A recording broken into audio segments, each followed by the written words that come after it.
Have you ever found yourself with a few spare dollars, maybe from rounding up a purchase, and thought, what if I could actually invest that?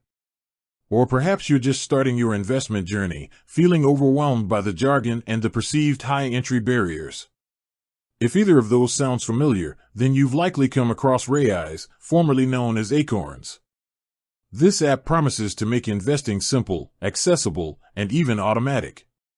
But the big question remains, is Raiz actually a good way to invest your money? Let's dive into what Raiz is all about and whether it lives up to the hype. Raiz is a micro-investing platform that aims to make investing effortless. Its core feature is the roundups function, where it rounds up your everyday purchases to the nearest dollar and invests that spare change. Bought a coffee for $4.30?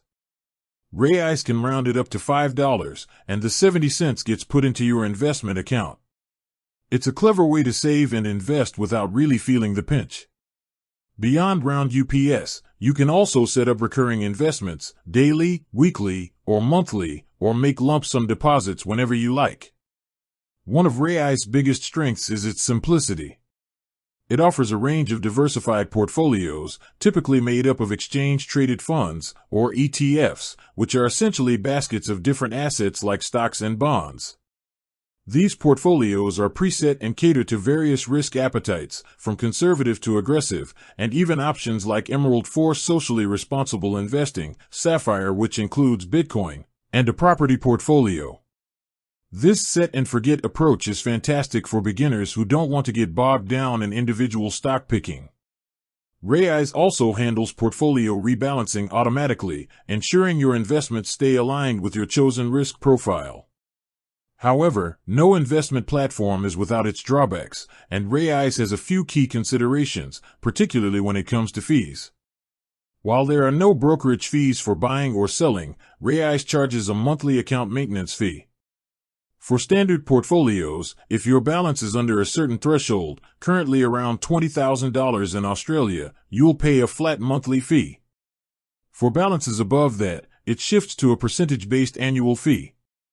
This flat monthly fee, while seemingly small, can eat significantly into your returns, especially if you have a low account balance. For instance, if you only have a few $100s invested, that monthly fee can represent a substantial percentage of your total investment. This is where many financial commentators, including well-known names, have pointed out that Raiz fees can become disproportionately high for smaller portfolios. Another point to consider is the ownership of your investments. With Raiz, your money is pooled into a managed investment scheme.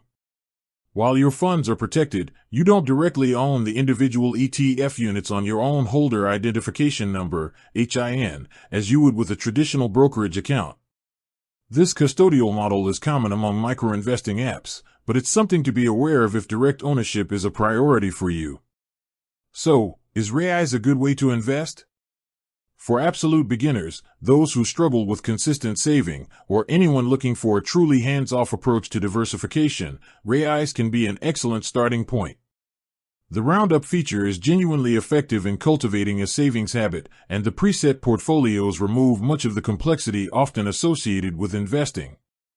It provides an easy entry into the market and helps you understand the basics of diversification and compound interest.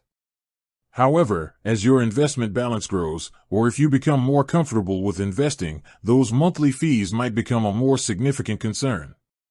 At that point, exploring platforms with lower percentage-based fees or even direct brokerage accounts where you can buy ETFs yourself might be more cost-effective. Ultimately, Raiz is a tool.